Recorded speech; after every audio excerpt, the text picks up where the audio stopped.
नमस्कार सर्वांना, Rupali delicious kitchen मध्ये आपलं स्वागत आहे। आज आपण व्हेज मोमोजची आणि चटणीची रेसिपी, त्याच्या सोबत जी लाल चटणी असते त्याची रेसिपी बघणार आहोत। तर चला मग साहित्याकडे वळूया आणि रेसिपीला सुरुवात करूया। चटणीसाठी इथं 2 टोमॅटो घेतले, इथं मध्यम तिखट अशी 3 मिरची घेतली आहे, सुकी मिरची, अर्धा इंच आलं, 10 ते 12 लसणाच्या पाकळ्या आणि 5 ते 7 मिरे घेतले अख्खे। आणि आपल्याला जे कवर बनवायचंय मोमोजचं त्यासाठी इथे 1 वाटी मैदा आणि चवीपुरतं मीठ मी हे तिन्ही पदार्थांसाठी घेतलंय।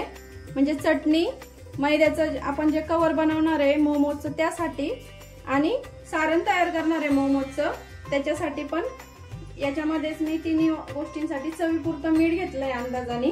पाव किलो कोबी घेतलाय खिसून बारीक, गाजर घेतलाय 2 म्हणजे अर्धा पाव, 2 ढोबळी, 1 छोटासा कांदा, कोथिंबीर, ठेचलेला लसूण, ठेचलेला आलं, बारीक चिरलेली कमी तिखटवाली पोपटी मिरची असते ती मिरची घेतली 1, आणि मिरेपूड, सोया सॉस। चटणीची तयारी करणार आहे, म्हणजे चटणी होईल तोपर्यंत आपण बाकीच्या गोष्टी, टोमॅटो वगैरे शिजतात तोपर्यंत आपण बाकीच्या गोष्टी करू शकतो। गॅसवर पाणी गरम करायला ठेवते। मोमोज बरोबर जी लाल चटणी करणार आहे त्याच्यासाठी आपण त्याची तयारी करून घेतोय। टोमॅटो टाकलेत पाण्यामध्ये आणि हे बाकीचे जे साहित्य घेतलेले आहे मोमोजच्या चटणीसाठी ते पण त्या पाण्यामध्येच टाकून द्यायचं आहे, म्हणजे ते छान शिजेल। आता आपल्याला छान मऊ एकदम होईपर्यंत टोमॅटो शिजून घ्यायचा आहे, तोपर्यंत मी इथं मैद्याची कणिक मळून घेते।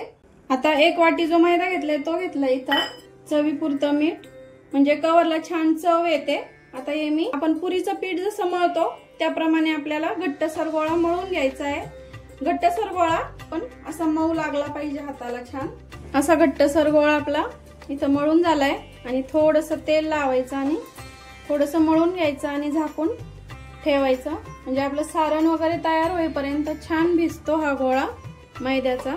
आता झाकून ठेवते मी हे। कढई गरम करायला ठेवली आहे, आपण आता सारणाची तयारी करून घेऊया।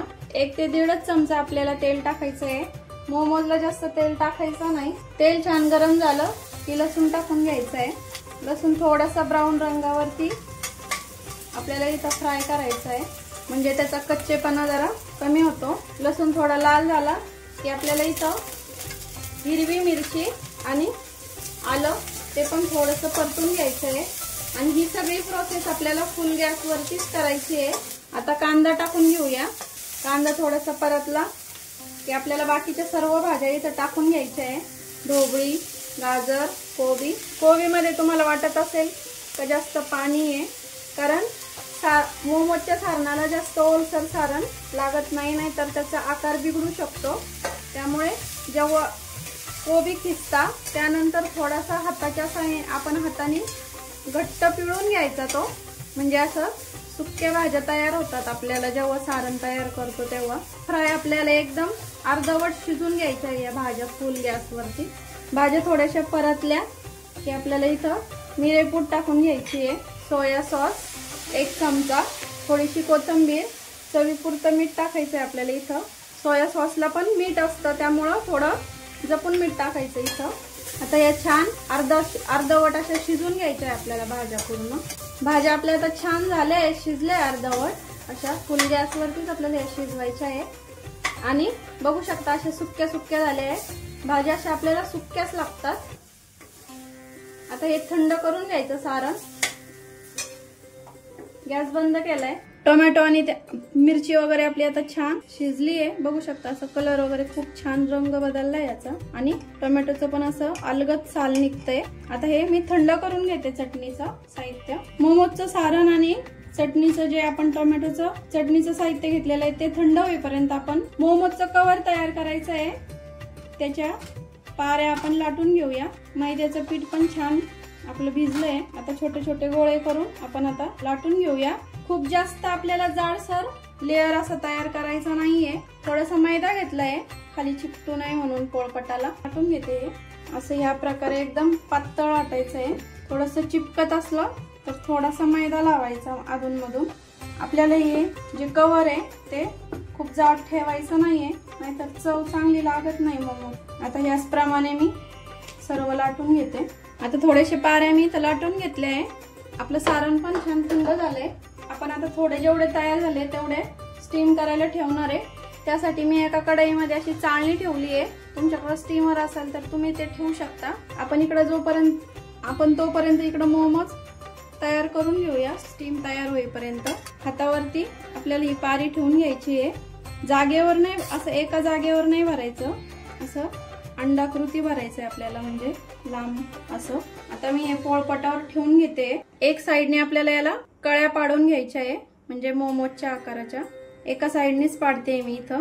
तुम्हाला जिथपर्यंत पाडता येईल तिथपर्यंत पाडू शकता तुम्ही। जी प्लेन साइड राहील ती अशी आपल्याला इथं दाबून द्यायची आहे, असं हे चिपकून द्यायचं, म्हणजे आपला हा मोमोजचा शेप असा तयार होतो। तुम्ही मोदकासारखे पण करू शकता, आपण मोदक जसे बनवतो त्या टाइप मध्ये पण बनवू शकतो। या पद्धतीमध्ये सगळे आता बनवून घेते मी। बघू शकता या प्रकारे असे मी आता तयार करून घेतले आणि एक मोदकाच्या आकाराचा पण केलाय। आपण आता हे स्टीम करायला ठेवणार आहे। झाकण ठेवायचं आणि कमी गॅसवर आपल्याला हे छान शिजून घ्यायचं आहे। आणि आता मी चटणी पण करून घेते तोपर्यंत मोमो स्टीम होईल। आता आपल्याला फक्त टोमॅटो, मिरची, मिरे, लसूण जे आहे तेच बारीक करून घ्यायचं आहे मिक्सरला। पाणी वगैरे काही घ्यायचं नाही यामध्ये, नाहीतर खूप पातळ चटणी तयार होते। आता एकदम बारीक पेस्ट, आपल्याला स्मूथ पेस्ट तयार करून घ्यायची ही चटणी। अशी चटणी आता आपली रेडी झाली आहे। बघू शकता रंग वगैरे किती छान आलाय, अगदी बाहेरच्या चटणी सारखाच दिसतोय। 10 मिनिटं झाले, बघूया झालेत का मोमोज। असे हाताला लावून बघायचे, हाताला चिपकले नाही याचा अर्थ समजायचे का आपले मोमोज छान शिजले। बघू शकता अजिबात हाताला पीठ वगैरे काही चिपकत नाहीये। आता काढून घेते मऊ लुसलुशीत मोमोज आणि त्याबरोबर अशी मस्त लाल चुटूक अशी त्याबरोबर खाण्यासाठी मस्त अशी चटणी। रेसिपी आवडली असेल तर लाईक, शेअर, सबस्क्राईब करायला विसरू नका आणि रेसिपी नक्की ट्राय करा, कारण घरचं जेवण हे खरंच स्वादिष्ट असतं।